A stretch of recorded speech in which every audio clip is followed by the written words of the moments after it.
Hello there, long time no see. Today we're once again playing and commenting. And yeah, this is 15 minutes and 10 seconds additionally per move. And we'll see who I will be challenged with. Who will be my opponent? Okay, we can see this is a 1900 player. I think last time I have played e4, so this time let's try something else. Let's start with knight f3. This is pretty flexible move that allows me to choose what I want to play later on. d5. So my opponent is right away fighting for the center.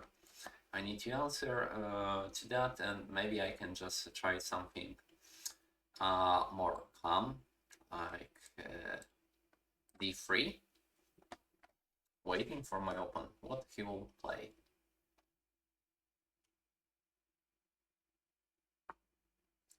G6, I'm answering the same with g3 because with playing d3, I'm blocking my bishop from developing himself into that diagonal. So naturally, I'm trying to develop that on the main diagonal for him between h1 and a8. Knight f6, no challenges for me yet in the center, so I can easily castle short.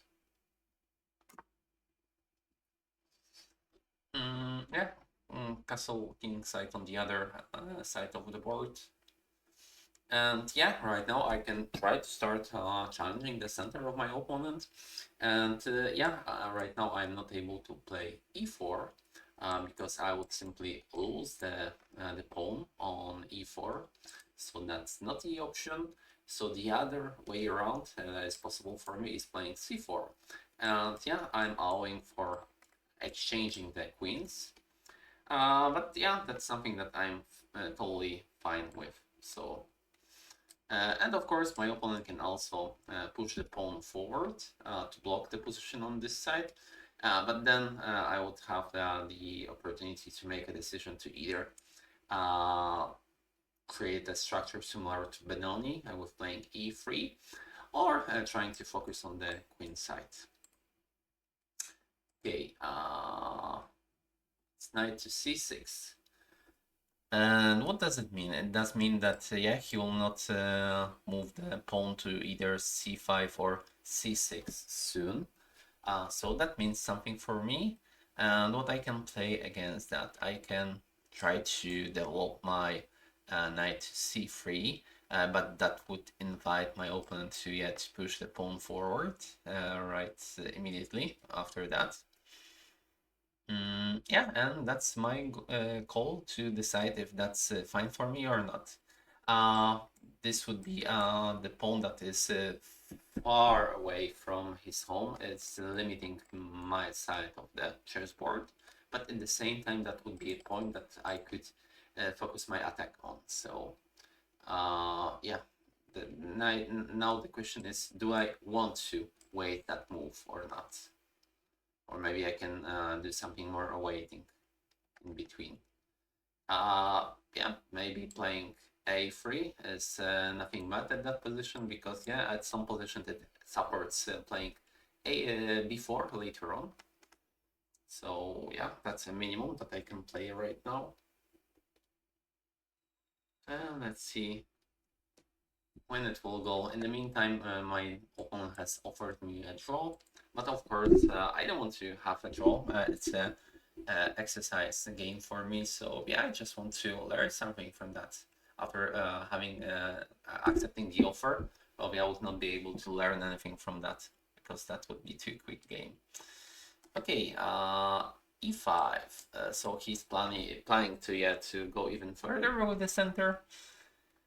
And that also opens me to pin the knight here, but I'm not sure if that's something I want to go with right now. What are the alternatives? I could, for instance, play play b4, but then I'm allowing to do the exchange on pawns on c4, exchanging the exchange of the queens, and then e4 might be a bit scary because yeah, my rook would be on the weak diagonal. But would that be that scary? That's a tough question. Should I be that afraid of that plan or not? Mm,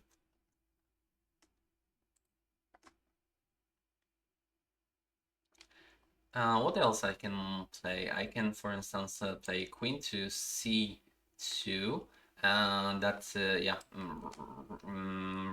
preventing from the queen exchange. Of course, my opponent could be able to yeah, to play knight to d4, but yeah, that would allow me to exchange the knights. Both knights at this right now are yeah, the same with the same activity. However, after forcing him to yeah to take that with the pawn, his pawn would stay on the d4 and would block the dark square bishop. So yeah, that's probably something really cool for me. So let's try if my opponent would catch that or not. The alternative that my opponent can go with is right now pinning the queen here. But yeah, that's also not that scary because then maybe I can try to play b4 with plans to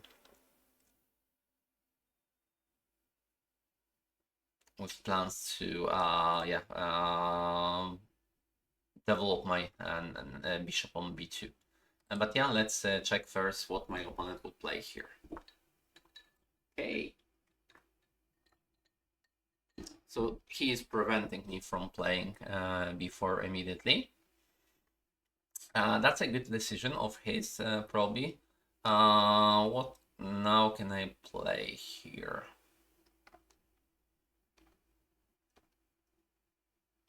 I can, for instance, play b3, and then plan to put the bishop on b2. But yeah, what are the possibilities on his side? Uh, if after b3 he's taking here, I am probably not allowed to take that with the pawn because yeah, then he has a really strong move e4, and it's tough for me to yeah to make any progress here. So maybe first I should defend the e4 square by playing knight to d2. And yeah, I'm supporting the e4 square. Also, yeah, that knight might be useful later on in some other lines. I'm supporting this file, and also I'm leaving a space for my rook to enter b1 in case that rook would need to yeah to escape the diagonal that is right now taken by the dark square bishop on my opponent's side.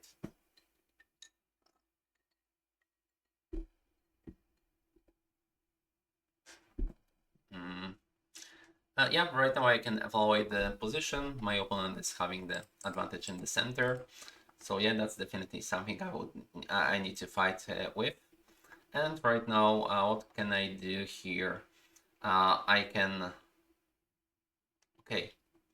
So right now he's once again threatening the e4. So right now I need to answer that somehow. What are the options? The options are to maybe take here, to weakening the e4 square, and yeah, that's probably the best option right now, I think, because yeah, his queen would get some activity, of course, but in the other hand, yeah, I cannot allow such threat to happen on the board. And as you remember, it's always good to exchange the pawn that is outside of the center with the central pawn. So yeah, let's go with that.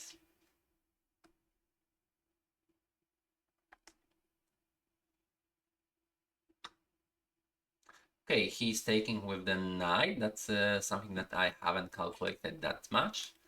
I thought that yeah, he would take that with the queen, but yeah, nothing bad is happening still. I can play first, yeah, move the rook away. As I said, I want to get off this diagonal. What are the alternatives? This knight is blocking this bishop from developing on this diagonal, and also let's be honest, this diagonal is not that promising from this for this bishop anyway. So yeah, uh, leaving some space for this bishop to get onto this diagonal is useful anyway. Bishop e6. The results of that is of course weakening the e5 pawn because it's blocking it, but e5 pawn is still defended by a couple of pieces, so that's still fine for him. But yeah, one more thing that just has came to my mind is that yeah, maybe there is an interesting maneuver for my knight to get some activity and yeah, stand on the c5. And yeah, I would threat to exchange my yeah, not that strong knight right now with the pretty strong bishop that is having some activity here. And in the other hand, yeah, I'm also referring to the b7 weak point right now. So yeah, that's also a good point. The bad side of that is of course that I'm allowing to yeah, to play f5 immediately. But yeah, no real threat there, so I can just go with that. Let's play knight to e4 first, and that's very typical maneuver for the Dragon Sicilian when there is the maneuver with black that usually the knight is going to either e5 and a5 and then is entering to c4. But yeah, I'm doing the same, but just in the opposite side as white. My opponent is not having that many options to defend that c5 square because after playing b6 he's weakening the knight and of course c7 pawn, and yeah, defending that with bishop is probably not the good option because yeah, that bishop is not the piece that he wants to exchange for this knight. So yeah, I'm just following my plan, playing here. And of course, yeah, my opponent could plan right now to place his bishop on b7 square.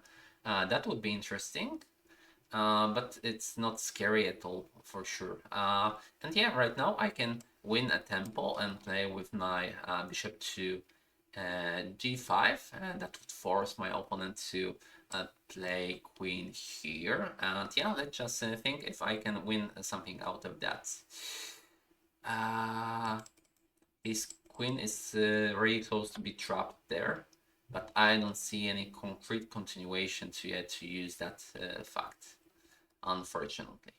But yeah, another option of mine is yeah, use the pin here and maybe try to use this pin. So yeah, other alternative that I'm right now thinking of is maybe considering playing queen to c4 with having a threat of yeah, taking that knight here. Yeah, that could be interesting. Using the activity and yeah, the pin on the king. And yeah, why not to go with that? Because yeah, right now the bishop has left the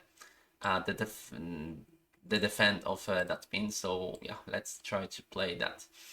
Am I losing anything? Yeah, that queen is defending a couple of the pieces that would be left undefended. Both e2 and b1. I need to remember about that. That's a very important part of our algorithm. What pieces are we leaving without any defense?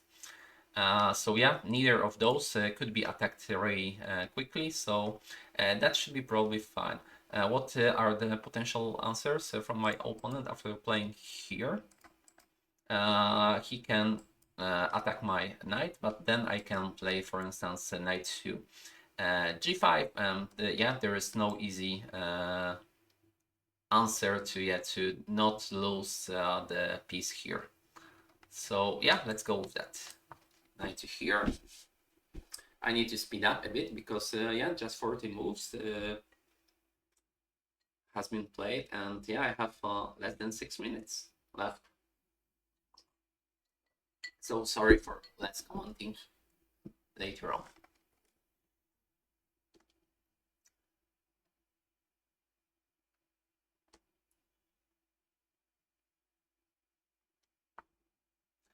Okay, that's something I thought my opponent could play, but right now there are a couple of things that are happening because yeah, I can still play knight to g5, and right after that move, I'm not only threatening taking the piece on d5, but at the same time there are even mating chances on the king. I think it has its own name. This kind of the mate. I think it's Beniowski mate. Yeah. What are the possible answers? He could, of course, play knight to e7, defend this, but then he's losing a queen. If he's moving this piece anywhere, then he's yeah, almost immediately getting mated. So yeah, that's really fine move. And I'm expecting that yeah, my opponent could even resign after this.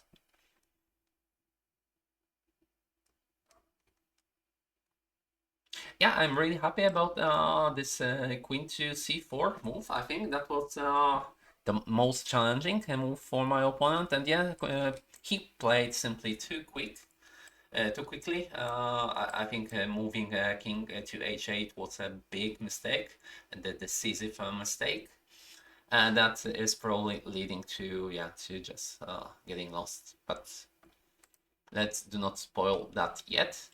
And yeah, here we'll have the mate as I promised. Yeah, as I said, it's probably Beniowski mate.